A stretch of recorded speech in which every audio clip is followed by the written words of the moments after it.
I think if you come watch us play, at the least, you're going to be like, man, these are athletic, hard-working women who play hard for each other, who represent their university. I like to think it's a fun style of soccer. Maybe it's not for everyone, but like we will be on the attack. We will, there's not going to be many moments where you want to just leave and get a drink because the action keeps coming.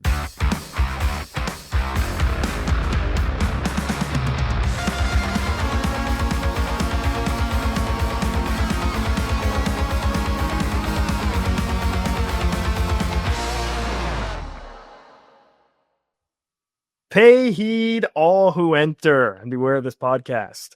That's right. This is the Pay Heed podcast on the Kansas City Sports Network. I'm Nick Springer. Of course, I'm here with Kevin Flaherty, and we're brought to you by Emprise Bank, your partner in all things possible, member FDIC. We got a little bit of a mixed show coming up today. We're going to be talking some KU football as camp starts to wrap up early this week, and then we get into game week coming up next week with Kansas kicking off their season at the new booth coming up next weekend at the 23rd on Saturday against Fresno State. So we'll talk a little bit about that and about a key position battle that we are still keeping an eye on even at the end of camp and what that could mean as well. Coming up later on the show, also with the start of football season, that means the start of all fall sports, and we're going to be joined by a very special guest, head coach for the KU women's soccer team, Nate Lee, will be joining later on in the show. Coach Lee is fantastic. If you hadn't paid attention to KU women's soccer last year, first of all, what were you doing? Second of all, they had a great season under Coach Lee in his first year in Lawrence. They went on to win the Big 12 tournament at CPKC Stadium in Kansas City. Went to the NCAA tournament and played against St. Louis. And so they're hoping to build upon that coming into this season. And also they have a bunch of home games coming up towards the end of August and in early September. So great opportunity to go out and check them out. And we'll have Nate Lee coming up later on in the show to talk all about that and much more. So certainly you'll want to stay tuned for all of that. And of course, as always, you want to stay subscribed to the channel if you have not already on Apple and Spotify, wherever you get your podcast, subscribe there.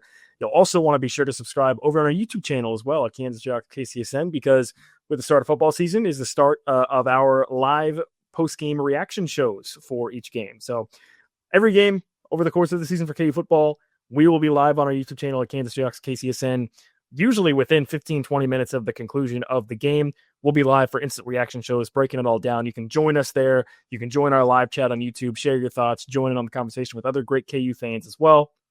So all the more reason for you to go ahead and subscribe over on our YouTube channel and do that as well. So really appreciate you if you have already done so. And if you haven't, go find a friend. Go tell somebody. Tell them, hey, go subscribe. These guys are great. They yell about KU football after football games on Saturday afternoons. And you can join too and yell proverbially through the YouTube live chat. So it's a lot of fun. So like I said, we're going to have Nate Lee on later on in the show. But for now, I wanted to talk a little bit about KU football here to kick off the show, Kevin. Earlier over this weekend was kind of our last chance to get to see the team as they continue through fall camp. Camp is about to be wrapping up, and then they'll be heading into game week, as I mentioned earlier. And there is a couple of position battles. We've talked a little bit about it. We talked about the receiver group as one group, the linebacker room. I think there's still some questions to be had in the secondary as well. But one particular area that I wanted to hone in on today, because I think it's arguably the most important one really in terms of cohesion of the team, is on the offensive side of the ball, and particularly on the offensive line. We went into camp kind of knowing that 3 out of the 5 spots in the offensive line were going to be filled with Bryce Foster at the center position, Calvin Clements at the left tackle position, and Kobe Baines at the right guard position. And that left 2 spots open, and it's been a pretty competitive battle as far as we can tell, as far as we've seen and heard. Daryl Paulsa spoke with us last week a little bit more in depth about that. But did you, I guess I'll start the conversation with this, Kevin, and even Daryl Paulsa actually talked about this late last week, did you expect that with less than 2 weeks before the season starts, Kansas would maybe still be in a position where it's not totally clear what maybe their starting 5 on the offensive line may be? Yeah, I think so. I don't know that I expected both positions to still be open, Nick. I think maybe I felt like it, and I didn't know which one would be solved, but I think I thought that maybe one of the two would have worked itself out to where you knew who the starter was, and then you go into sort of that first week of the season, maybe with one of those spots still open competition. And when you look at last year's team, wound up being a really good offensive line. You know, if you look at all the metrics, Very good offensive line. Bryce Foster, I think, said that KU should have gotten some love from the Joe Moore Award when we talked to him this past week. But you even look at that team, Nick, and my point was Shane Bumgarner was still playing 50-plus snaps in week 4. He played, I think, 27 snaps in week 5. And so it wasn't something that got solved heading into week 1. You still had some guys that were kind of kicking around, some guys playing in the rotation. Obviously, Calvin continued to get snaps as part of that rotation, even though he wasn't starting at offensive tackle. And so I thought there might be a similar situation this year where you had sort of 4 starters, and these are the guys, but then you also had a couple rotational pieces, maybe even a position battle that still had to get solved. It turns out they still have 2 position battles to solve at this point. Yeah, and I thought it was interesting that Coach Akpolsa really didn't seem to view that as a negative. I think he almost kind of welcomed it and acknowledged that, hey, the fact that it's still happening this late into camp is maybe a good thing because it means you still have guys pushing each other to get to that highest level. When you look at the tackle spot, it feels like that's kind of narrowed down. You've got Enrique Cruz, the transfer out of Syracuse, coming in. Nolan Gorsica, who's been more of a stalwart player for KU. Never really been a full-time starter, I guess you could say, but has played a lot of snaps at KU over the past couple of seasons at the right tackle spot.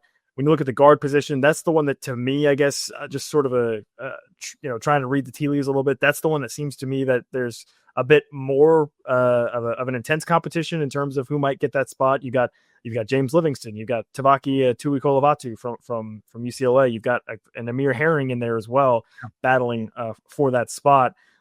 Which spot are you more intrigued by, Kevin? And maybe which spot do you think maybe we could see, as you alluded to, more of a rotation? Maybe it's not one guy that wins it, and it's a kind of more of a rotation.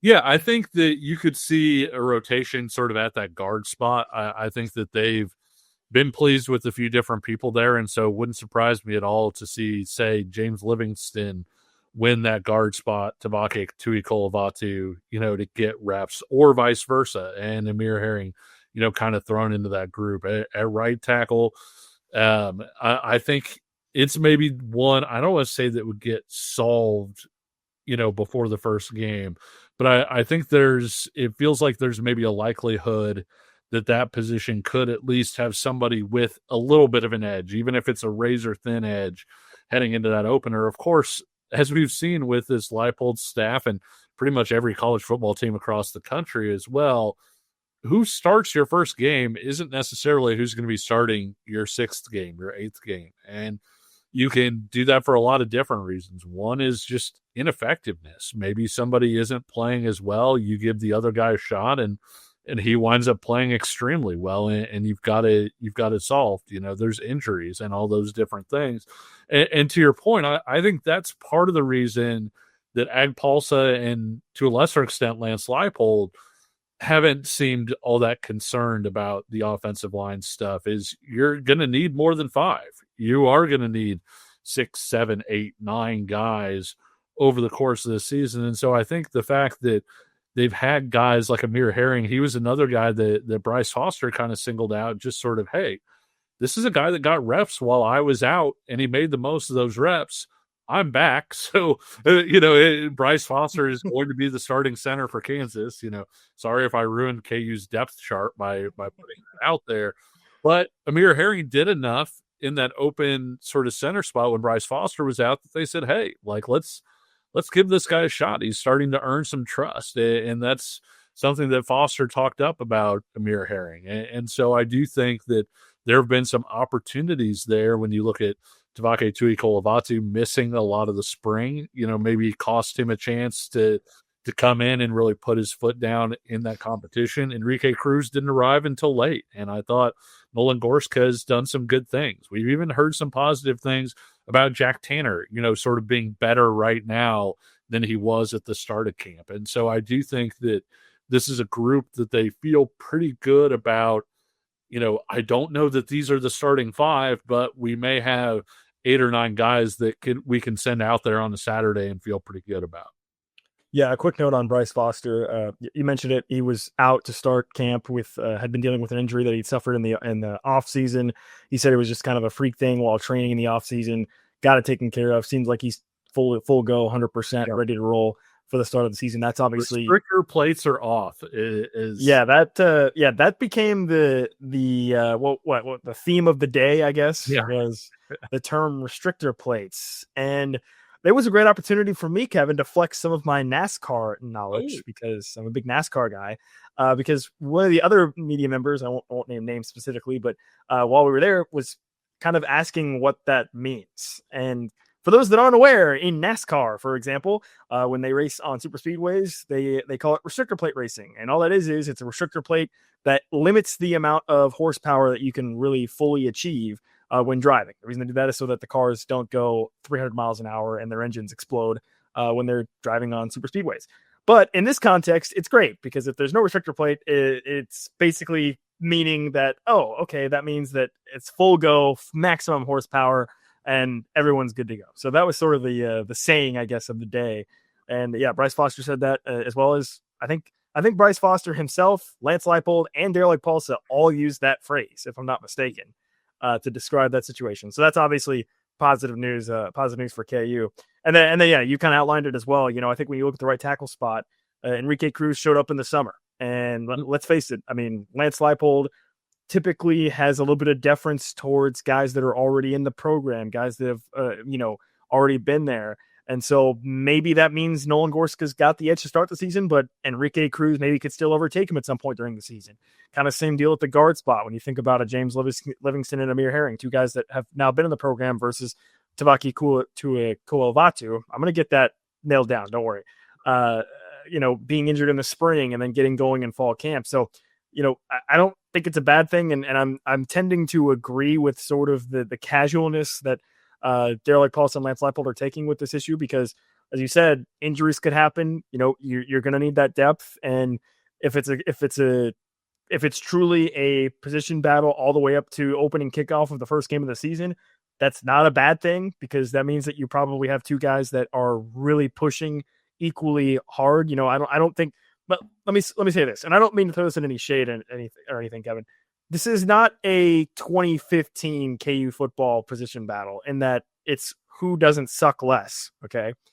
I think this is more along the lines of these are players that are actually truly pushing each other and trying to elevate for that starting job. That's kind of where I'm at.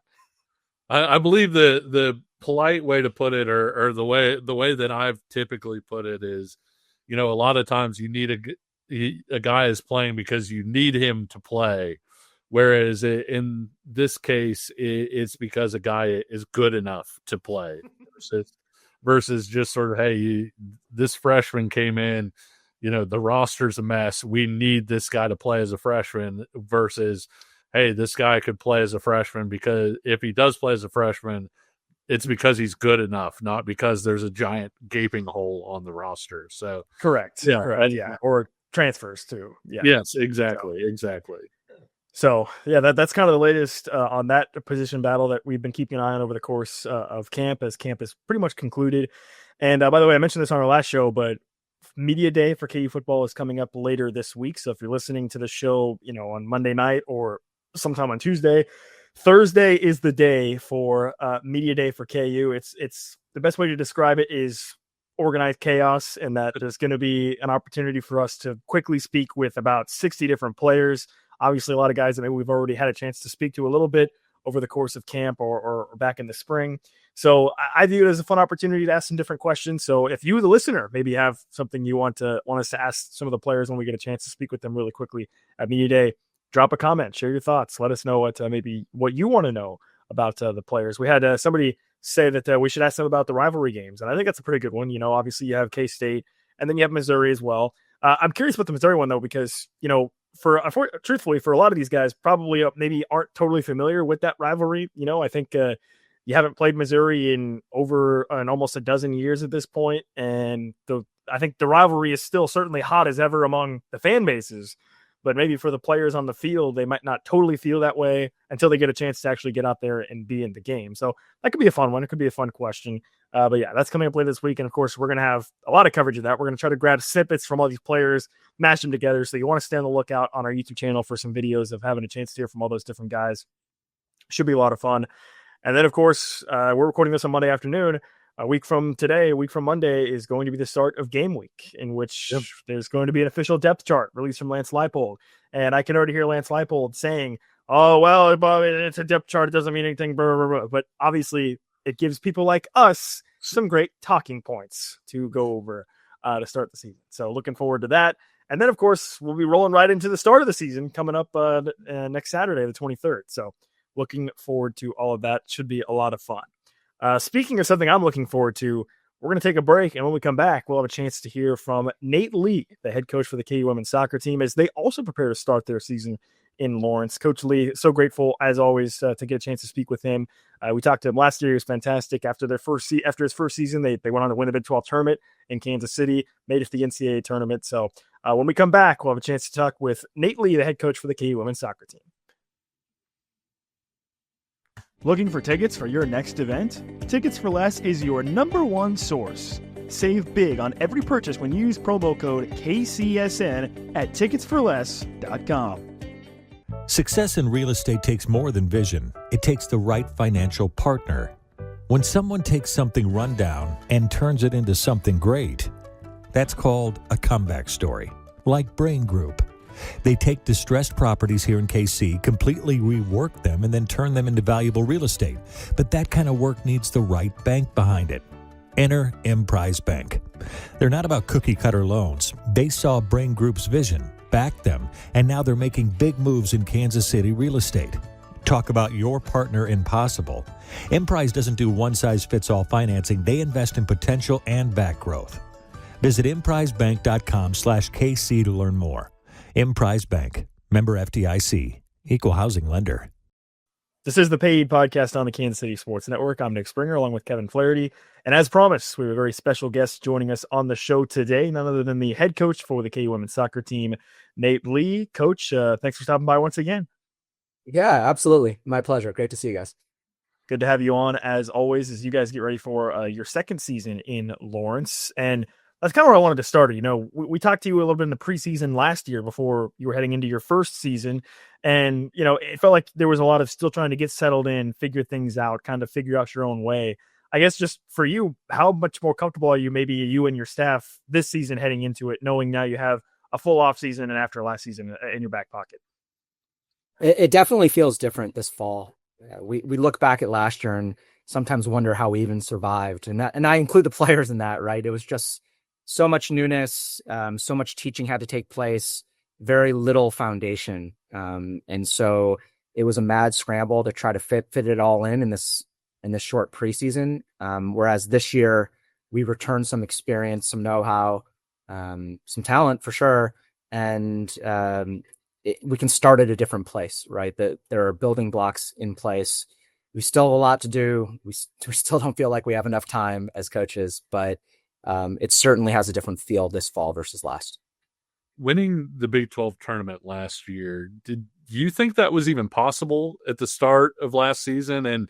And sort of with the benefit of hindsight and being able to look back now, I guess, what was that moment like for you and your team? That's a tough question to answer because on one hand, the Big 12 is an awesome conference, 16 teams. So 15 really good opponents that you have to try to get through. Our starting point, there were a lot of people who had a lot of ground on us, and we knew we had to make up ground, and you never know how much you can do in within a season. So that wasn't our overall goal. I did say when I showed up here that we want to compete and win championships. I wasn't looking year one when I was saying that. I'd say on the flip side, and this is something I always say and will always say, is, once we get on the same page as a team, we're going to be a hard team to play. We are going to be dangerous. I use the word dangerous a lot. And in a one game season, like, you don't want to play us.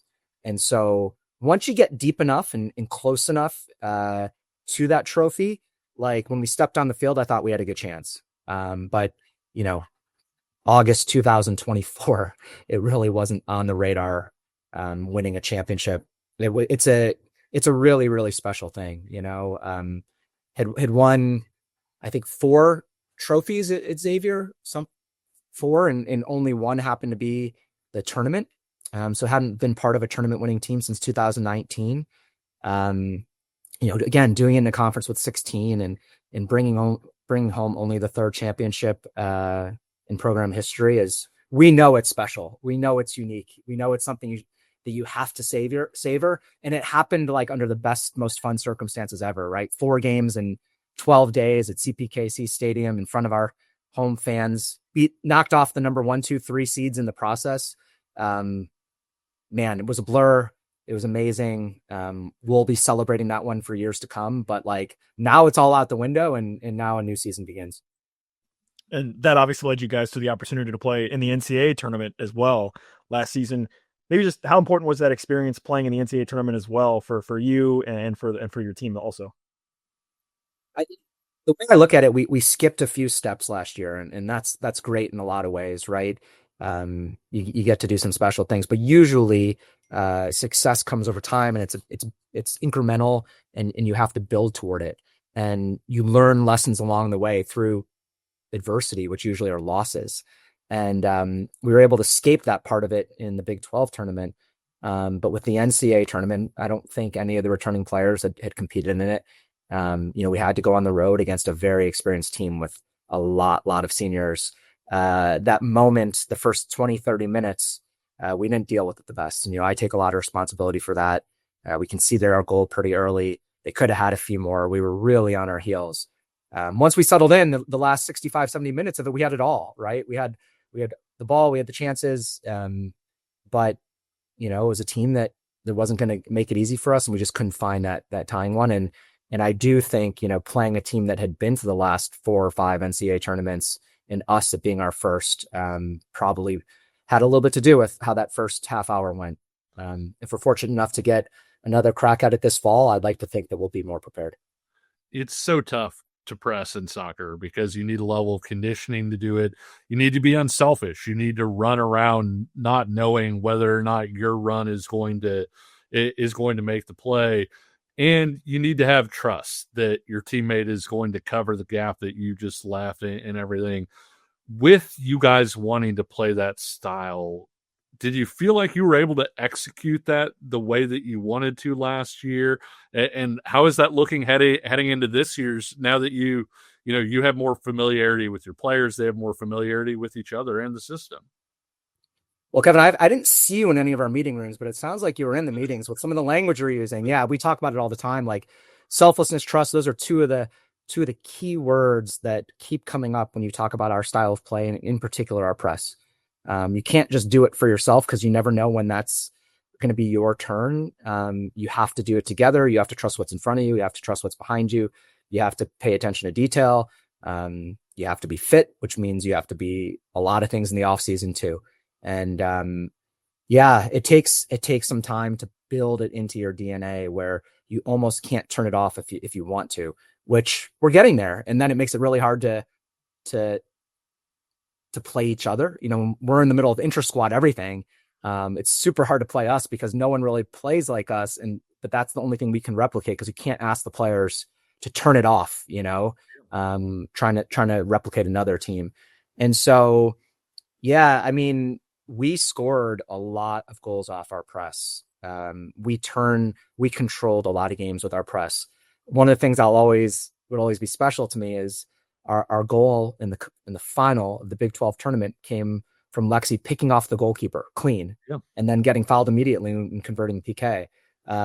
You ask for all this buy-in and you want to have the players get the payoff and understand the why, and in what better situation than it coming up in the Big 12 final and leading us to that championship. I do think it's more ingrained in us now. Huge gratitude towards the Sages and the Lexis of the world, right? Our 2 starting forwards from last year being willing to set the example, being willing to put out that work. They sometimes ruin our training sessions. They're getting so good at it. And that's fine. We'll live with it because then they're going to hopefully ruin a lot of opposition's plans as well. We're not allowed to talk about a lot of the specifics of our exhibition game, but, we played a top 15 team in our exhibition, and, Lexi and Sage and our press and our was what you'd want to see. And so I think we'll see how other opponents adjust, and we'll see if they stop trying to do certain things. But our bet and our belief, and something we really hang our hat on, is we're going to take away your ability to play the way you want to for most teams. You just mentioned a few minutes ago, maybe skipping a few steps in the process last season with some of the success you guys had. Does that impact maybe your expectations for heading into this season, or maybe how you choose to approach this season with what happened last year? I don't think it impacts my expectations. I think, unfortunately, it's probably impacting other people's expectations. I try to play it down. It's like, hey, we ended up being a pretty darn good team last year, but we finished sixth in the conference, right, in the regular season, and we won it, but that doesn't make us the best team. We were picked preseason 5. I just think if we continue along our journey and buy into the process on a day-to-day basis, we're going to find some decent success. And I'll even say by that, I'd be disappointed if this team doesn't put themselves in position to make the NCAA tournament. I think if we do our job as coaches and the players continue to invest in the level they have in the past, that should be a realistic goal. But there's some really darn good teams in this conference, and we have to be still pretty close to our best to even win towards the teams that are towards the bottom of the table, and then we have to be willing to go places that other teams aren't willing to try to get results against the top part of the conference. Because I still think we've got a ways to go to fill the talent gap completely. A lot of times moving from year 1 to year 2, we talk about lessons the players learned in their first year and sort of where they're able to grow. What about you guys as a staff? What do you think were the lessons that maybe you guys learned a year ago that you can bring into this year? That's a great question. We talk about it on a daily basis. It's hard to take a step back. I think continue to invest in people, right? If you want them to invest in the program, they have to feel a certain level of trust and care. We have to continue to define the why behind why how we're willing to sacrifice all these things, and spend the summer getting and staying fit, sacrificing our body in moments. Like, that's not an easy ask, right? And in order for that to happen, the culture has to be at a certain point that people see the vision. And I think we maybe, when you're at a place for 5 or 6 or 7 years and those things become so commonplace and ingrained in your DNA, you probably forget all the little steps in between that got you there. And so I think we, upon reflection, always came back to, let's just continue to invest in the people. Let's continue to explain the why, and then hopefully the results follow. Let's talk about this season's team a little bit now. Heading into this year, you had 3 players on the preseason All Big 12 team with Caroline, Lexi, and Sage. What can you say about those players as players on the field, maybe as leaders as well, and maybe what they bring to your team this year? Just setting the tone and work rate and sacrifice. And I'll always, be indebted to them for that. They've continued, right? So they look sharp this preseason. I hope, I hope that they can continue to grow. And then I think there's gonna be in that group of 2, maybe even a few more goals. I wouldn't be surprised. Caroline is, she was named a captain after her sophomore year, which is relatively rare and a great sign of how her teammates view her. Just so professional in her approach, comes in for extra work, comes in for extra video, has really good questions. Not a player that's not afraid to challenge you as a coach of like, okay, you're telling me to do this, but why? I see this. This is what I might naturally do. Why isn't it potentially the best choice? And the interesting thing about certain players is, okay, if this is kind of the framework we're trying to create, there are certain players that can bust that framework because they can do different things. They have a skill set that's not the norm. And I think all the players you spoke about have it in different ways. Caroline's the most fit kid in our team. Just crushed the fitness assessment we did. She also has absolutely positively differentiated service, and I think you guys like the ability to play the ball into dangerous spaces from different parts of the field with consistency, with different textures.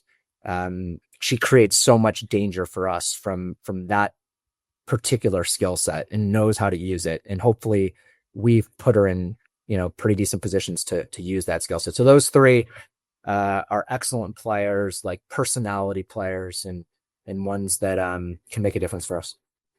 What makes Sophie Daw special? Yeah, I think so. A lot. I think Sophie Daw has a really, truly bright future. I think she matches physical gifts, probably the most athletic goalkeeper I've been around, with character gifts, right? And humble, hardworking, professional, responsible, growth mindset, patient. That she redshirted her freshman year because she was last on the depth chart and didn't play. And instead of whining or whatever the alternative would have been, just put her nose down and try to get better. She embraced our coaching staff. Like, she was one that you could tell felt bought in from the beginning. She has a great relationship with Tiffany, our goalkeeper coach, who's certainly could be argued the best goalkeeper coach in the country. And again, Sophie's a captain for us this year as I think eligibility wise a sophomore this year. Yep. And yeah, she was a player last year. After one of our scrimmages at 10 o'clock at the night, we'd come in and there's grass kind of, with cleats, grass in the hallway, and she's vacuuming the locker room in the hallway at 10, 11 o'clock at night when most people are gone. And when you match that with the talent she has, like, her future is very, very bright. Last year, you guys had some first year players, freshmen in particular, making some impact for you. What maybe can you see from those players entering their second season with you? And maybe do you have any freshmen this year that you feel like are going to be able to make a similar impact? So the second part of your question, yes, but people must be so annoyed by me, but I'm going to hold off on the freshmen. Let them show what they can do, right? And then we'll talk about them after they've done it. I want to take the pressure off them and expectations, but also there's still a lot to prove. The returning freshmen, the rising sophomores, I think the three that we haven't spoke about are Kate Langfelder, Jill Grigorski, and Jordan. Those three logged a lot of experience last year. And I've had this conversation a few times of sophomore is an interesting year. Even in my career, I had a lot of success my freshman year in high school and college. And then sophomore year for me, one of them, it was my worst year, and one of them, it was my best. And you see it both sides, right? The players that just kick on and they feel more comfortable and they have more ownership and they're not as afraid of the seniors, not afraid to take charge. And there's others that, hey, it was year one. No, I didn't have this weight of expectations on me and I could just go out and play. And now I'm overthinking. And, what I'd say about those three, Jordan, Kate, and Jill, is so far so good. They had good springs. They came back ready and they're carrying themselves like they have some experience. They look, like in every sport, I think every single sport, the expression the game slows down is applicable, and the game seemed to have slowed down for those guys as well. Jill was second on our team in goals last year. Alexi scored 9. She scored 8.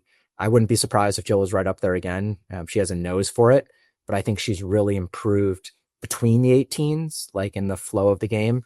And I think I've said it before. I think Kate might have been, up there with our most indispensable players by the end of last year. We literally felt like we couldn't take her off the field at times. And so I think all three have the chance to really grow this year. It's funny you mentioned Kate. Our next question was on Kate. I believe you called her a skeleton key, somebody who does so many different things for you guys. How can she take a step forward this season from what she's already done? Yeah, I hope I'm using that term correctly. It can unlock all doors, right? She's she can different things, and maybe even more appropriately, she can, whatever you need of her, she'll give, right? When we make, I was just talking about this, when we make defensive adjustments to keep our identity, our goal as coaches is to make the fewest adjustments with the fewest amount of people, right?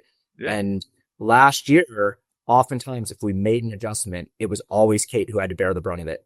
And that was born out of trust, quite honestly. Yeah. Like who can make that adjustment on the fly Oftentimes it involves a level of sacrifice. It also involves a level of like probably fitness and physical commitment. And that is why I talk about her in certain ways, is like, man, to do that as a freshman is pretty special. What I do think, if to answer your question, I think a lot of what Kate gave to us is comfort on the ball, but like also just defensive, just reliability. I think she has more on the attacking side. She's a skillful, creative player in ways. And if you saw her in club, like ball striking was a strength at times for her. And she hasn't really found the opportunities yet to show that here. It's something we're going to encourage her. I think she should get a few goals. I think she should have more assists. I think she can be more adventurous, as we get higher up the field. And so I think she has those elements in the game somewhere. As the game slows down, as she feels more comfortable, as we do our job and like empower her, I do think she has a different level she can hit.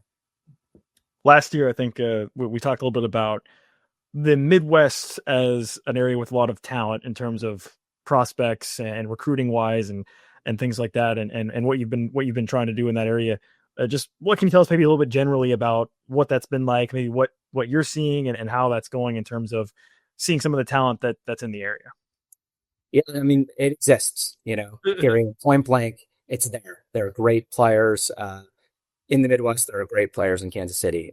We actually have maybe like a differentiated group kind of coming through here in the next few years. We have a group that just lost in the national final, right? And so if you have a team that at the highest club level just lost in the national final, by extension, they have some good players and some good coaches, right? And so we knew it when I took this job. Part of the reason is because that base exists. And then we knew it's our job to maybe change the narrative locally on what KU soccer means and where it's going. It wasn't that easy at the beginning, if I'm being quite honest. I think there were players that we wish would have bought in early. But the good thing is now that I think have some proof of concept, now that we've banked some results, some really key important players and people have bought into the vision. And so I do think we'll have some local players representing that are difference makers. Can't comment on them specifically, but like it wouldn't be that hard to find, I think. You guys, we've talked about the really fun style of play that you guys play with the pressure. For Kansas fans who maybe didn't make it out to see you last year, first of all, what are you guys waiting for? But secondly, what's your pitch for why they should make it out to watch Kansas soccer this season? Well, I mean, having lived here now for a year and a half, like this community and Jayhawk fans exist. I know I've seen them at the volleyball games, baseball games, softball games, football games, basketball games. Like one of the great things for my family being in a new place is that we've dove in head first, right? And watched every one of those teams compete many times, including tennis, including golf. Like, and we see the fans there; they're selling it out. I would say to give us a chance, right? I think if you come watch us play, at the least, you're going to be like, man, these are athletic, hard-working women who play hard for each other, who represent their university. I like to think it's a fun style of soccer. Maybe it's not for everyone, but like we will be on the attack. We will, there's not going to be many moments where you want to just leave and get a drink because the action keeps coming, right? If the other team has the ball, we're coming to get it. And we led the conference in crosses. We led the conference in least amount of shots allowed. And so we're always trying to play as much of the game as possible near the opponent's goal. I think we have some really good teams coming to Rock Chalk Park this year. TCU, who's the defending Big 12 champion in the regular season, the team we played in the final, is coming. Florida State, who is very, very arguably the best team in the country. They certainly look at like it when you look at their roster. Won the national championship in 2023. They're coming to Rock Chalk Park. So we have a team that is preseason number 3 in the country. I think certainly a national championship favorite, team that won it recently, a team that's stock full of pros that you're gonna be watching on TV here soon, coming and we chose to bring them here, right? And one thing is, I have no idea what that game's going to look like, but I could tell you the speech in the locker room is going to be the same as the speech in the locker room for other games that we're coming after them, right? And that's what you'll get any game you come to. It's a great place to bring kids. My kids will be there personally, and we'll try to do everything, whether it's walk out with the team if you have kids, or sign autographs after, or put our heart on the field to bring people back. Well, you heard the man. I mean, it sounds like it's going to be a very exciting season for you guys, and you're going to have a chance to see you guys early and often at Rock Chalk Park to start the year with 3 home games right off the bat, in a span of about a week coming up here later this week. So really looking forward to it. First 6. I think we have first 6 at Rock Chalk Park, and then we're going to have to take a break for a minute. So early, hopefully we do our part, and then we'll host a bunch of games in conference play as we get deeper into the fall. Absolutely. Well, Coach, we don't want to take up too much more of your time. It's been an absolute pleasure speaking with you as always. We want to wish you the best of luck this season. And again, we urge fans to get out there, get a chance to check out the team and the great facilities at Rock Chalk Park as well. So, Coach, good luck this season. Thanks so much for joining us today.